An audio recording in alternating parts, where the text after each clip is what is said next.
they're human at the end of the day. So And Brandon, as it relates to the retrade, bro, I think what it's when we walked through that house for the first time, it was a mess, man. No light, so it's kind of tough to see things, right? So once we started to evaluate it deeper and get contractors in there, check permits too. Check permits.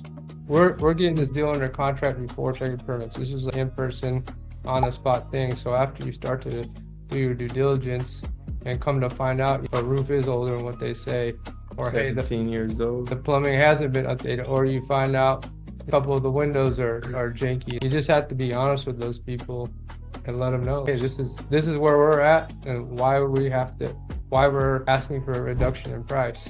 Just tell it how it is. For this guy on the retrade, and the reason why I did go for such a big spread is just because the amount of time that we put in, the amount of resources, and the amount of just things that we have to do on the back end. I've driven 30 minutes back and forth. He's driven 30 minutes back and forth at least 10 times, getting him approved to an apartment, head to toe, showing him how to use a computer, showing him how to do all this stuff. He had to make it worth our time as well.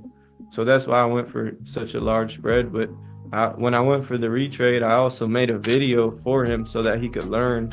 Like, hey man, when we buy houses together, this is exactly what you're gonna need to do.